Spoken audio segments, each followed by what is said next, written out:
50.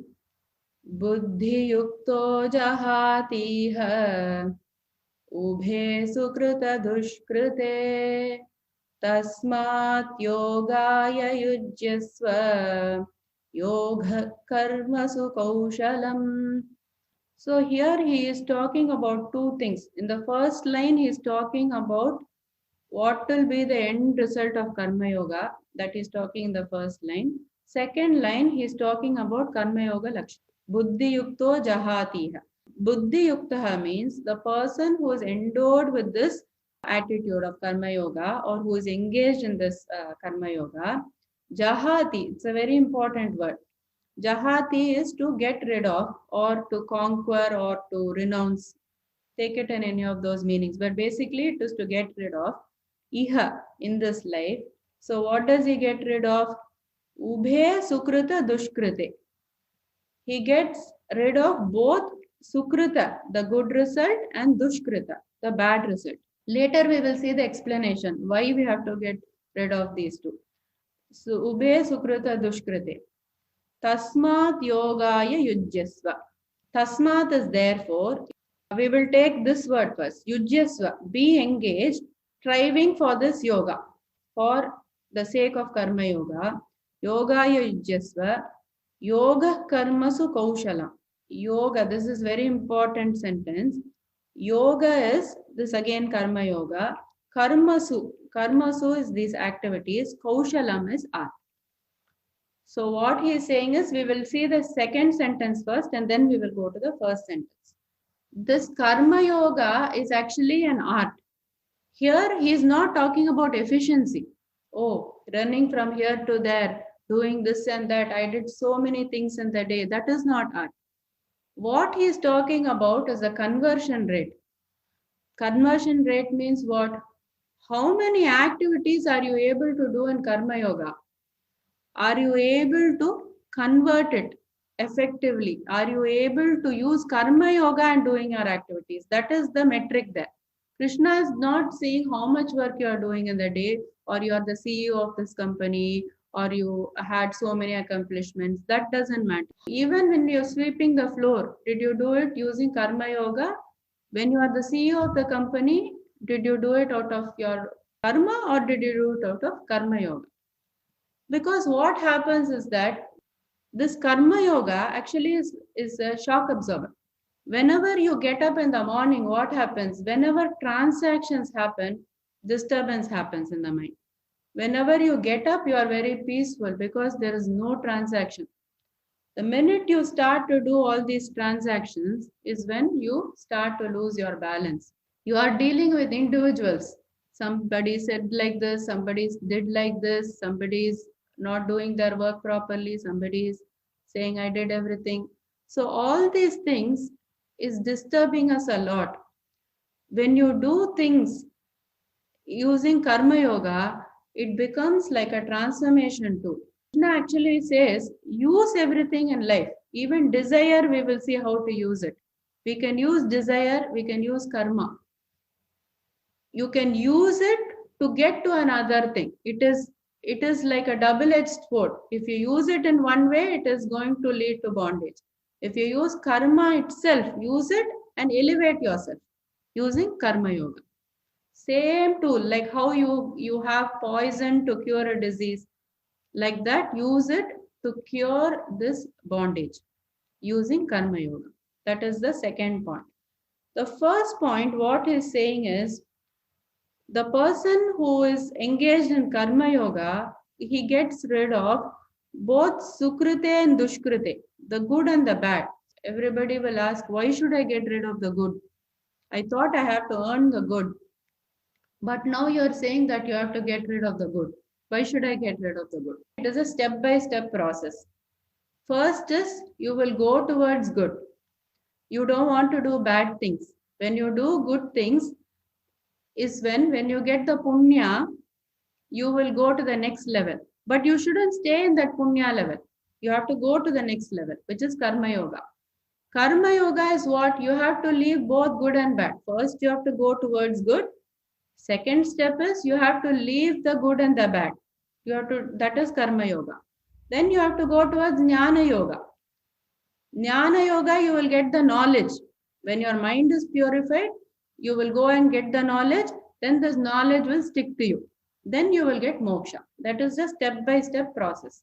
So now how these good and bad itself are being created? Sukrite is punyam and dushkrite is. So now how this punyam and paapam themselves are created? We keep talking about raga and dvesha all the time. Raga and dvesha to be the cause. But how exactly it is the cause?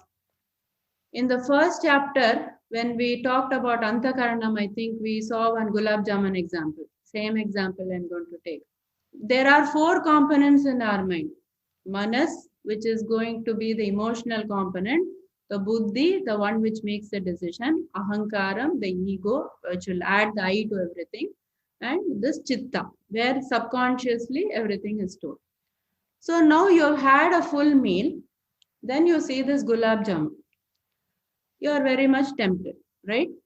You make the decision to go for that gulab jamun. So how do you make that decision even when your stomach is full, when you should not go for that gulab jamun? So inside your manas, the input is coming from the external world. Meanwhile, what is happening in the back is that from your chitta, the previously stored thought of I like has been stored with that gulab jamun, associated with that gulab jamun.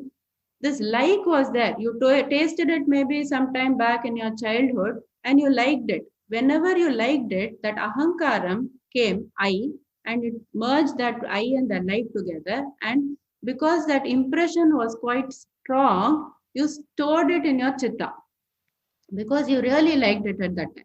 So when that impression was so strong, you stored it. Now what has happened is when you saw that gulab jamun from the chitta, that impression was retrieved and it was fed into that buddhi.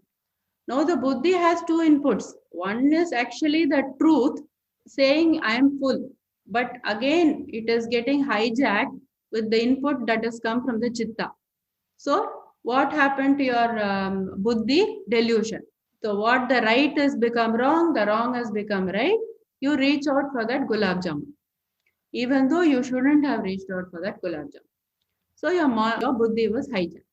Similarly, if you didn't like an object, you don't like somebody, your action towards that person will be in such a way coming from your impressions, and you will act in such a way. So this raga dvesha is always associated with this I. And this I is always leading to results. So you will ask now, eating one gulab jamun, how am I getting papa or punya, right? That's the other question. Eating that gulab jamun itself will not cause, but it will cause another action. For example, you keep eating gulab jamuns every day, then your health will get spoiled. That will be one action.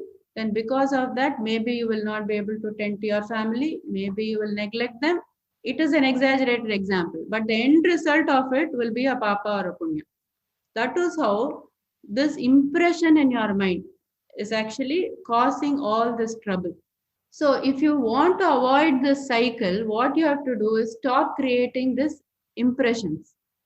That is why they say whatever comes, don't put any I to it. So then that impression is not formed in your mind.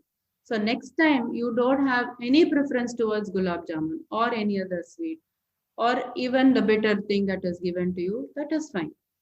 Because there is no impression stored in your mind to create that karma. That is the background behind this. In karma yoga, that is why we have to come to samatva, because we don't want to create impressions and we don't want to perform karmas from these impressions. We want to perform karmas, not sitting always and not doing anything. We want to do things efficiently, but not from our impressions or not from our likes and dislikes. So that is the point there. So two things that he is saying is the end result of this karma yoga will be that you will rise above this good result and bad result. That will be the result of it. That is what we want to achieve in karma yoga. After we have got all this punyam, we came to a place where we are able to know what is right and wrong. Now in karma yoga, we know what is right and wrong. So we have to transcend this good and bad. And in the second point, what he says is, art is what? Not efficiency, or art is not accomplishment. Art lies in your conversion rate. How many things you are able to convert to Karma Yoga. Whatever you are doing, how much are you converting it, doing it as Karma Yoga is what is art. And that will help you in this transactional world also in a very great way, because you will perform it efficiently without having any kind of preferences. So the general translation is, a man engaged in devotional service rids himself of both good and bad actions in his life. Therefore, strive for Karma Yoga, which is the art of all work. So 51 to 53 basically closing remarks by Krishna on this topic of Karma Yoga for now. Then he is going to go in 54 to this topic of Sthitapragnya. So he is closing with these three shlokas. So in this 51, what he is going to tell is the two stages. So now we know that over good and bad, we have to choose the good. Then we have to come to Karma Yoga. Then from Karma Yoga, we have to go to Jnana Yoga and then Moksha. So the stages he is talking about in this, in 2 lines. Karmajam buddhi yukta hi palam tyaktva manishinaha janma bandha vinirmuktaha padam gacchantya. We will take the second word first. Buddhi yukta. The one who is engaged in the Karma Yoga, what does he do? He phalam tyaktva. Certainly, he is certainly phalam tyaktva. Phalam is the result, tyaktva is giving up. Manishinaha. That person is called a great person. Manishinaha is called as a sage. He is a sage. Then you have to add the karmajam here. Karmajam janma bandha. So karmajam is whatever is born due to the activities, due to karma. Janma bandha, the bondage for this birth. Janma is birth, bandha is bondage. So whatever you are doing in karma is the cause for this bondage. And vinirmuktaha, that manishinaha, the context is now the person who is engaged in karma yoga, right? So that person is vinirmuktaha, that is, he is liberated. Then what happens to him? Padam gacchanti. Padam means he gets a position. What position he gets? Moksham. Gacchanti is he will reach. Anamayam. Anamayam means without any disease actually, but anamayam is without miseries or without faults. So first stage what he has done, he's talking about karma yogi. That person, what has he done? He has relinquished all the phalam of the karma. Basically, he's talking about the person in karma yoga. Now the doubt will come from karma yoga, how to go to jnana yoga, and what is the indication that is coming in the next 2 shlokas that we will see. First line, he's talking about the karma yoga, this great person who has relinquished the results. So then what happens? Janma bandha vinirmuktaha. So therefore he gets liberated, bondage of what is born out of this action. That phase is actually jnana yoga. Padam gacchanta namaya. So he has gone to the place without miseries. That means he has got that moksha. So after doing karma yoga, after he has given up all his results, he gets liberated. The second step, he gets liberated from this bondage in Jnana Yoga, and he gets to the position of moksha. That is the step-by-step process. In traditional way, this is how they will explain us. Karma Yoga, Jnana Yoga, Moksha. So the general translation is, by engaging in Karma Yoga, great sages free themselves from the result of work in this material world. In this way, they become free from the cycle of birth and death, you can add, and attain the state beyond all miseries. So 52 and 53, what he is going to say is, he is going to give us lingam. Lingam means identification. So the doubt will come, you are talking about all these stages, but how do I know that I have completed Karma Yoga successfully? When can I move to Jnana Yoga? When have I completed Jnana Yoga? So all these doubts will come. So he is giving two shlokas. So this is the first shloka is about the Karma Yoga Lingam. Yada te moha kalilam buddhirvyatitarishyati tata gantasi nirvedam shrotavyasya shrutasya cha. So what is he saying here? Yada, when, te, your, moha kalila, that is the indication. Moham, the delusion that you have. Kalilam means confusion, impurity, it is very dense. So when you have gone out of this confusion, this dense forest of illusion, moha kalilam, this impurity, when that has gone from you, buddhi vyatitarishyati. Buddhi is this attitude or this intelligence. Vyatitarishyati, that is the important word here. Vyatitarishyati means it has completely crossed. It is not little bit is sticking there. When your delusion has completely crossed, that is when you have successfully completed Karma Yoga. What is this moha kalilam he is talking about? This moham. We saw that when we are eating this gulab jamun, our mind got hijacked. In Vedanta terms, what is the moham they are talking about? Your mind is unable to discriminate between what is eternal and what is not eternal. That is the moha they are talking about here. So when you have been very clear, it becomes very obvious to you that this is not the real truth. This is not what I should be going after.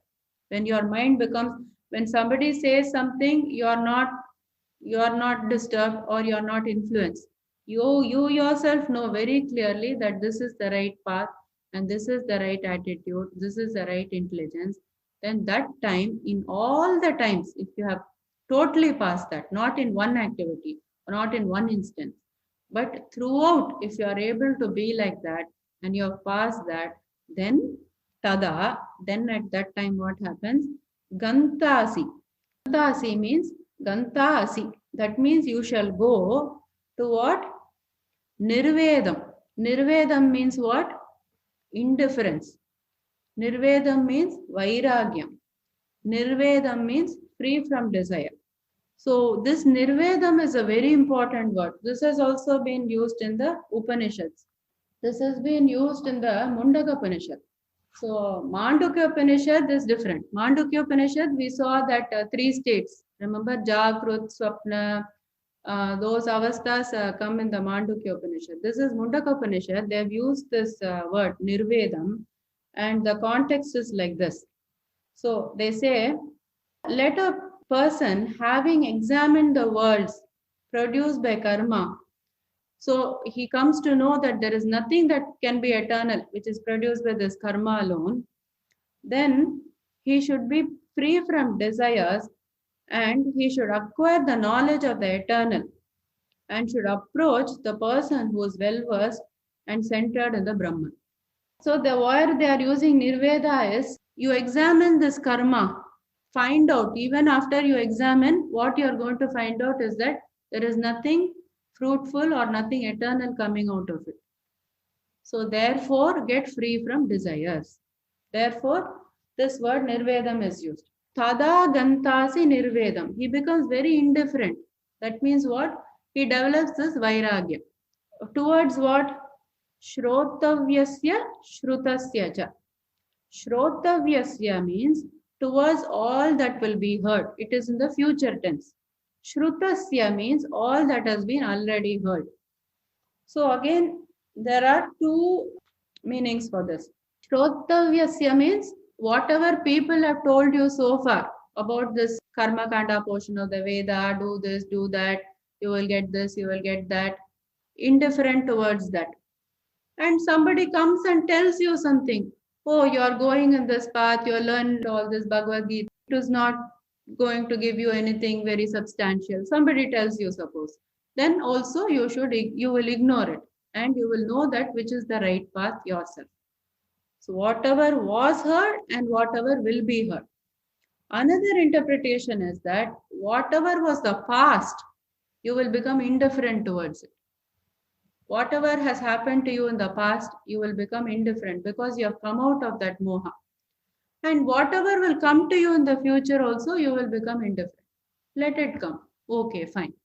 This is the lingam for it. You will completely surpass all these things and you will become indifferent towards what is being said and what is to be said. So this will tie up with what we have seen already. So what did we see already?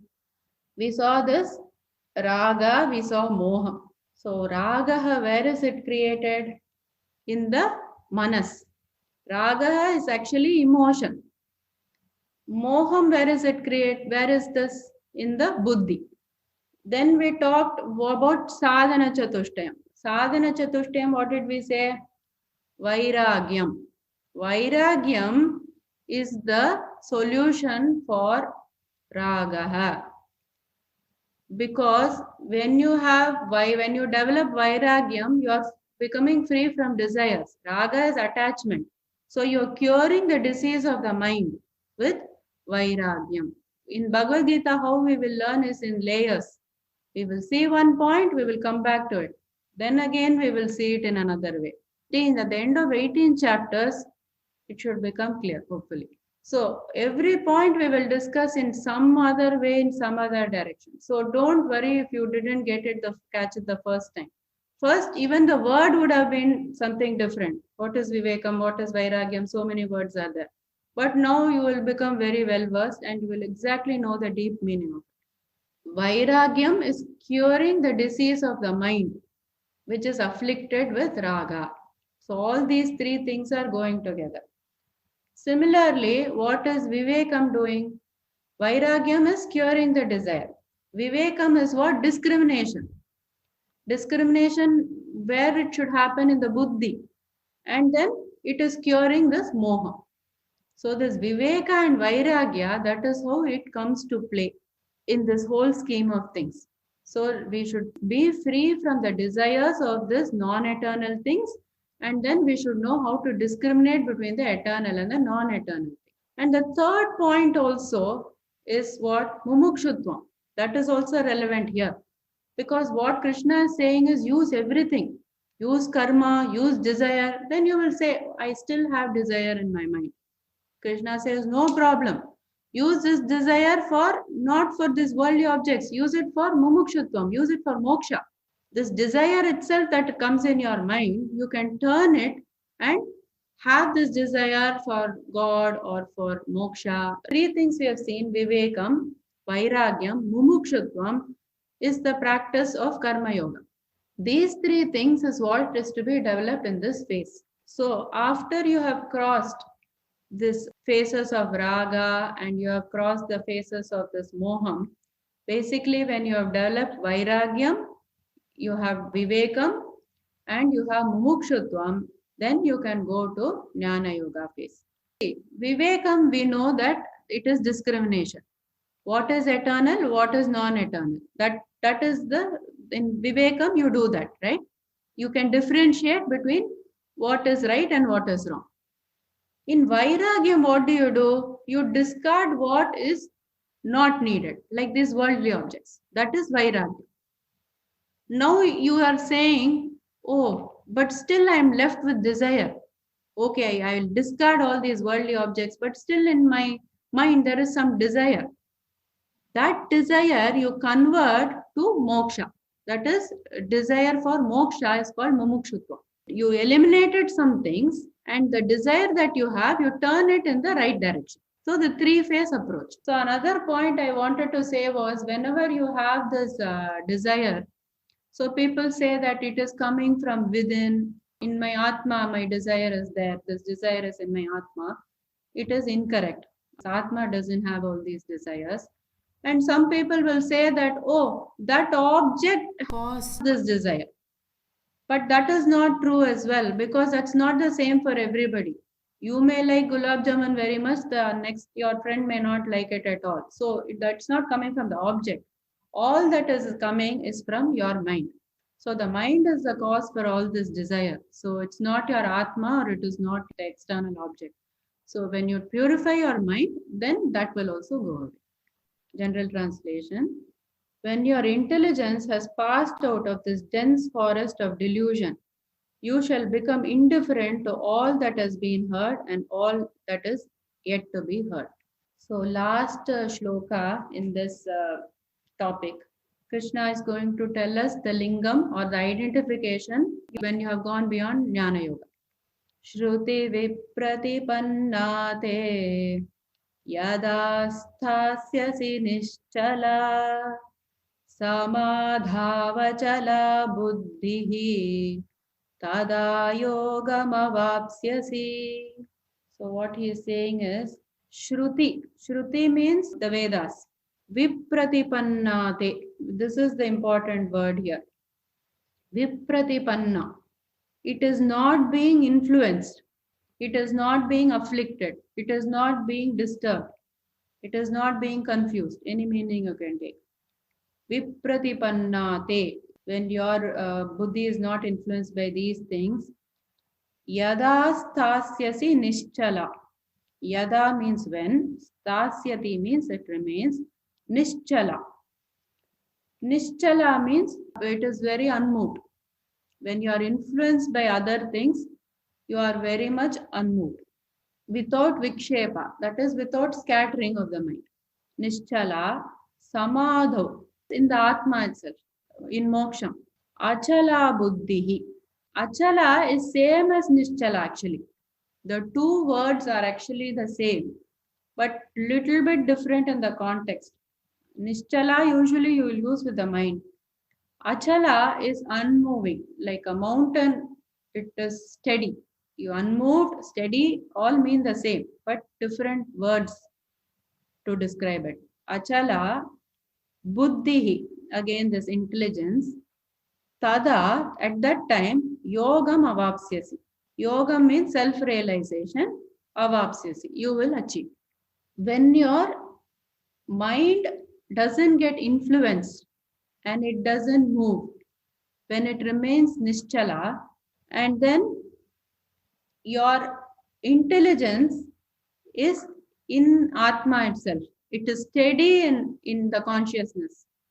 It is steady in one point. Then at that time you have gained the self-realization. So that is the identification for crossing Jnana Yoga. That whenever you have this steady intellect in your Atman itself, fixed, not coming and going, not disturbed at one point, then you have attained moksha. What is Jnana Yoga? Jnana Yoga itself, we saw that Karma Yoga we have to do three things. This Vivekam, Vairagyam and Mumukshutvam. For Jnana Yoga, what are the phases? There are three phases again. First is Shravana. What we are doing now is we are listening to this scripture. We are listening to this Bhagavad Gita, that is Shravana. Second phase will be Manana. Manana means clearing the doubts or contemplating on it. So when you go back home, when you read it, you will contemplate on it. Oh, what has been said? You will think about it. You will think about how you can apply it. So that will be the Mananam phase. Then the third phase is Nididhyasam. That means what you will do is you will internalize it. You will live it. You will live this Bhagavad Gita. So that is the third phase. So you have to be in these three phases. For first phase, second phase, third phase. Then when you live it day in and day out, then you will attain the self-realization. The general translation.